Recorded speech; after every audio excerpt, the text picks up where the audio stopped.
أكرمكم عند الله أتقاكم. اعوذ باللہ من الشیطان الرجیم.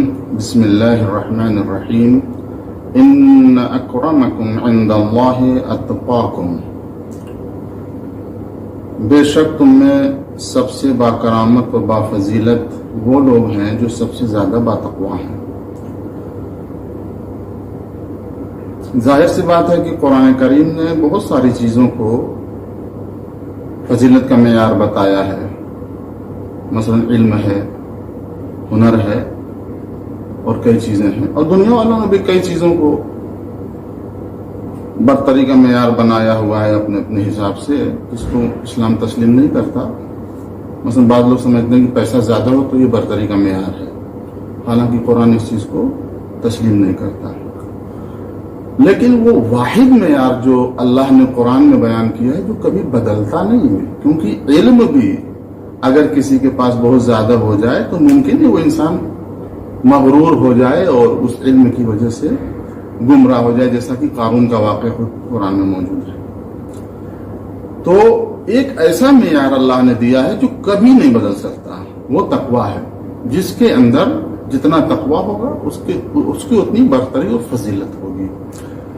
تو پچھلی کلپ میں ہم نے یہ عرض کرنے کی کوشش کی تھی، یہ بیان کرنے کی کوشش کی تھی کہ اسلام اور قرآن جو ہے دو چیزوں کو بیس بنا کر کے انسان کی تربیت کرنا چاہتا ہے، انسان کی الہی تربیت کرنا چاہتا ہے. وہ دو چیزیں ہیں ایمان اور تقویٰ. ظاہر سی بات ہے کہ تقویٰ بھی خود یعنی ایمان پہ ٹکا ہوا ہے، اصل بیس ایمان ہی ہے. اگر انسان کے پاس ایمان نہ ہو تو شاید تقویٰ جو ہے اس کے اندر پیدا نہ ہو سکے. لیکن پھر بھی ہم دونوں کو ملا کر کے بیس مانتے ہیں کہ قرآن کے حساب سے دو بیس ہیں تربیت کے، وہ ایمان اور تقویٰ ہیں. اب اس بیس پہ رکھ کر کے ہم آگے بڑھتے ہیں کہ پھر اس کے بعد کی کیا پلاننگ ہے قرآن کی اور کس طریقے سے انسان کو لے کے چلنا چاہتا ہے آگے کی طرف. تو ہم نے جب قرآن کی آیات میں غور کیا تو دیکھا کہ قرآن انسان کی فردی تربیت کے علاوہ معاشرے اور سماج پہ بھی بہت گہری نظر رکھے ہوئے ہے اور دونوں کو ساتھ ساتھ لے کے چلنا چاہتا ہے. فرد کی اصلاح اور معاشرے کی اصلاح، فرد کی تربیت، معاشرے کی تربیت، ان دونوں کی تربیت قرآن کے مد نظر ہے. اور ہر سمجھدار انسان اس بات کو سمجھتا ہے کہ صرف فرد کی اصلاح بھی اگر معاشرہ اصلاح نہ ہو تو فرد کی اصلاح بھی مشکل میں پڑ جاتی ہے، اور اگر فرد کی اصلاح نہ ہو، افراد اشخاص کی اصلاح نہ ہو تو معاشرہ کیسے بنے گا؟ معاشرہ انہی افراد ہی سے تو بنتا ہے. تو اس لیے اصل تربیت تو فرد کی ہے، لیکن جب تک سارے افراد کی تربیت نہیں ہو جاتی تب تک معاشرے پر بھی جو ہے توجہ رکھنا بہت ضروری ہے. تو اسلام نے، قرآن نے ایمان اور تقویٰ کو بیس بنا کر کے انسانی صفات کو توجہ میں رکھ کر کے اس بیس پہ دو چیزوں کو پیش کیا ہے قرآن کریم نے. وہ دو چیزیں کیا ہیں؟ ایک ہے تزکیہ اور ایک ہے قیام عدل و انصاف. یعنی ایک کا تعلق فرد سے ہے، اشخاص سے، افراد سے ہے، ایک کا تعلق معاشرے سے ہے. تو قرآن کریم میں کئی جگہ پہ ان دونوں باتوں کا ذکر آیا ہے اور بار بار تکرار ہوئی ہے، تزکیے کی اور قیام عدل و انصاف کی. ان دو باتوں پہ بہت زیادہ قرآن نے زور دیا ہے، کیونکہ یہ دو باتیں اگر انسانی معاشرے میں متحقق ہو جائیں، محقق ہو جائیں، سامنے آ جائیں، پیدا ہو جائیں تو ظاہر سی بات ہے کہ انسان بھی رشد کرے گا، معاشرہ بھی رشد کرے گا. جیسا کہ خداوند عالم سورہ جمعہ میں آیت نمبر 2 میں ارشاد فرما رہا ہے، وَالَّذِي بَعَثَ فِي الْأُمِّيِّينَ رَسُولًا مِّنْهُمْ يَتْلُو عَلَيْهِمْ آيَاتِهِ وَيُزَكِّيهِمْ وَيُعَلِّمُهُمُ الْكِتَابَ وَالْحِكْمَةَ وَإِنْ كَانُوا مِنْ قَبْلُ لَفِي ضَلَالٍ مُّبِينٍ. اور بھی اس طرح کی کئی آیتیں ہیں. اور اس سے پہلے جناب ابراہیم نے دعا بھی کی تھی، ربنا وابعث فیہم رسولا منہم، وہاں بھی یہ یزکیہم کا لفظ موجود ہے اور کئی جگہ اور بھی موجود ہے. اور جیسا کہ اس میں ایک سورہ میں ہے قد افلح من زکاہا، جس نے اپنے نفس کا تزکیہ کر لیا وہ کامیاب ہو گیا۔ بہرحال وہ تفصیل میں جانے کی ضرورت نہیں ہے، صرف ہم یہ بتانا چاہتے ہیں کہ قرآن کریم ایمان اور تقوی کو بیس بنا کر کے پھر ان دو چیزوں پہ فوکس کرتا ہے۔ جب انسان کے اندر تقوی کی صفت آ گئی ہے تو اب اسے کیا کرنا ہے؟ اب سرگردانی کا شکار نہیں ہونا ہے، اب اسے اپنی اصلاح کرنے کی کوشش کرنی ہے اور معاشرے کی اصلاح کرنے کی کوشش کرنی ہے۔ معاشرے میں ہر پڑھا لکھا انسان، سمجھدار انسان یہ بات جانتا ہے، اچھی طرح جانتا ہے کہ یہ انسانی سماج اور معاشرے کی اکثر برائیوں کی، اختلافات، لڑائیوں وغیرہ کی بنیادی وجہ، مین جو سبب ہے وہ ناانصافی ہے۔ اگر سماج میں ناانصافی نہ ہو تو سماج ایک اچھا سماج اور پرسکون سماج ہوگا، لیکن اگر آپ غور کریں گے تو دیکھیں گے کہ یہ سماج ناانصافی سے بھرا ہوا ہے، قدم قدم پہ ناانصافیاں ہوتی ہیں۔ گھر میں، خانوادے میں لڑائی جھگڑا ہوتا ہے یا اختلافات ہوتے ہیں، اس کی بنیاد بھی ناانصافی ہوتی ہے۔ اور گلوبل طور پہ، عالمی پیمانے پہ بھی اگر آپ دیکھیں گے جنگیں وغیرہ ہوتی ہیں یا کوئی اختلافات وغیرہ ہوتے ہیں، اس کا سبب بھی، بنیادی سبب ناانصافی ہوتا ہے۔ تو میں کہنا یہ چاہ رہا تھا کہ یہ دو چیزیں اگر اصلاح ہو جائیں، فرد کی اصلاح یعنی تزکیہ جس کو قرآن نے کہا ہے لِیُزَکِّیہِم هُوَ الَّذِی، وہی وہ ذات ہے جس نے بھیجا فی الامیین، ناخواندہ لوگوں میں، بغیر پڑھے لکھے لوگوں میں، انہی میں سے ایک رسول بھیجا۔ وہ کرتا کیا تھا؟ وہ رسول وہ کتاب کی تلاوت کرتا تھا اور افراد کا تزکیہ کرتا تھا اور ان کو کتاب و حکمت کی تعلیم دیتا تھا۔ یہاں پہ علماء نے لکھا ہے کہ تزکیہ کو مقدم کیا، یہاں پہ بعض آیتوں میں مؤخر بھی ہے، یہاں پہ تزکیہ کا لفظ پہلے آیا ہے، پھر کتاب و حکمت کی تعلیم کی بات۔ ظاہر سی بات ہے تزکیہ بغیر تعلیم کے ممکن نہیں ہے، تعلیم ہی ذریعہ ہے تزکیہ کا۔ جب تعلیم ہوگی، انسان کو نالج ہوگی، جانکاری ہوگی، معلومات ہوگی، اس کو پتہ چلے گا کہ کیا کرنا ہے، کیسے کرنا ہے، تب تو اس کا تزکیہ کرے۔ تزکیہ کیا مطلب ہوتا ہے؟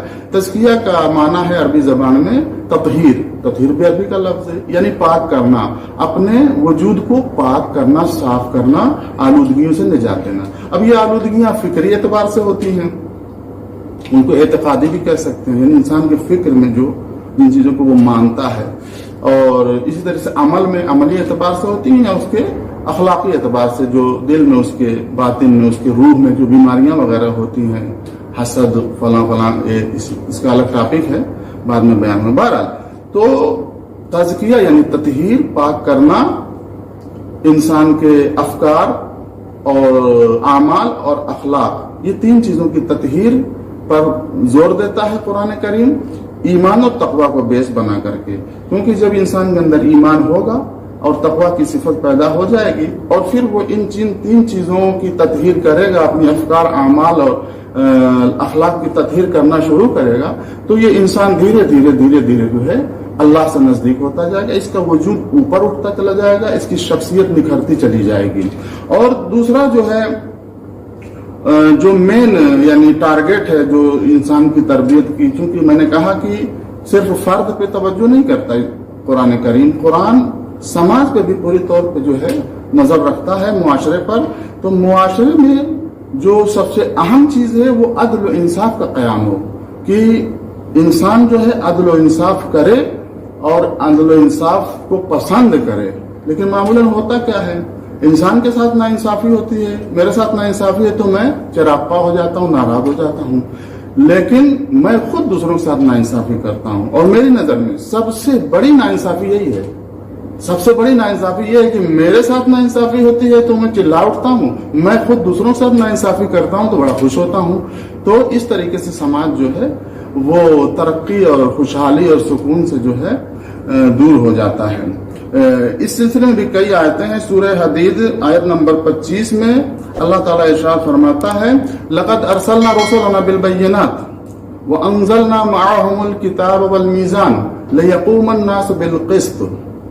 ہم نے رسولوں کو بھیجا، یعنی تمام رسولوں کو، انبیاء کو اللہ نے بھیجا ہے، کس چیز کے ساتھ؟ بینات کے ساتھ، واضح دلیلوں اور معجزات کے ساتھ بھیجا ہے، تاکہ لوگ سمجھ جائیں کہ یہ اللہ کے نبی ہیں، اللہ کے رسول ہیں۔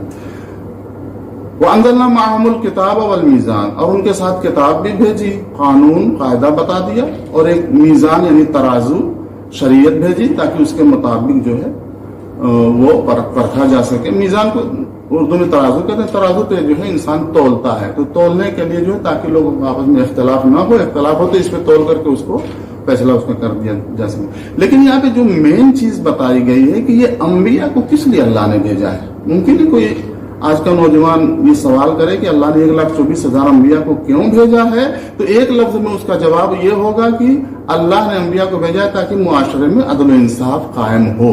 لیکن یہ عدل و انصاف قائم کرنا اس آیت کی روح سے انسانوں کی ذمہ داری ہے، لِيَقُومَ النَّاسُ بِالْقِسْطِ، تاکہ یہ انسان خود جو ہے عدل و انصاف قائم کرنے کے لیے اقدام کریں۔ تو جب اس کا بیس مضبوط ہوگا، ہے نا، ایمان اور تقوی اس کے اندر محکم ہو چکا ہوگا، اور پھر وہ اپنی اصلاح کی کوشش کر رہا ہوگا، اپنے افکار کی اصلاح، اپنے اعمال کی اصلاح اور اپنے اخلاق کی اصلاح کرنے کی کوشش کر رہا ہوگا، تو اب ساتھ میں وہ مگن نہیں رہے گا اپنی دنیا میں کہ میں تو نماز روزہ کرتا ہوں بس میرے لیے یہی کافی ہے۔ نہیں، ایسا نہیں ہے۔ پھر اب یہ جو اس کے ایمان کا تقاضا ہے، اس کی ایمانی حرارت کا تقاضا ہے، اس کے ایمان کے نور کا تقاضا ہے کہ اس نور کو اور آگے بڑھائے، اپنے سے آگے بڑھائے، معاشرے میں اس کو پھیلائے۔ تو معاشرے کے لیے جو سب سے بڑا اور سب سے مین جو چیز ہے جو معاشرے کے لیے مفید ہے وہ انصاف ہے، عدل و انصاف ہے۔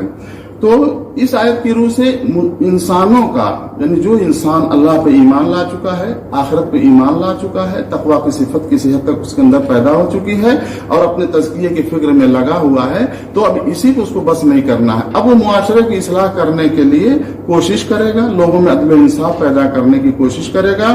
اور یہ ایسا نہیں ہے کہ کسی اور کا وظیفہ ہو، مثال کے طور پہ حکومت کا وظیفہ ہے کہ حکومت عدل و انصاف قائم کرے، نہیں، یہ ہر انسان کا، ہر مسلمان کا یہ وظیفہ ہے، اس کی ذمہ داری ہے کہ اس عدل و انصاف کے لیے اپنے اپنے اعتبار سے اقدام کریں۔ بلکہ یوں بھی کہا جا سکتا ہے کہ یہ لِيَقُومَ النَّاسُ بِالْقِسْطِ سے یہ پتہ چلتا ہے کہ یہ خود انسان یہ اٹھ کر کے کھڑے ہوں اور ایسی حکومت قائم کریں جو عدل و انصاف پہ مبنی ہو۔ والسلام علیکم ورحمۃ اللہ۔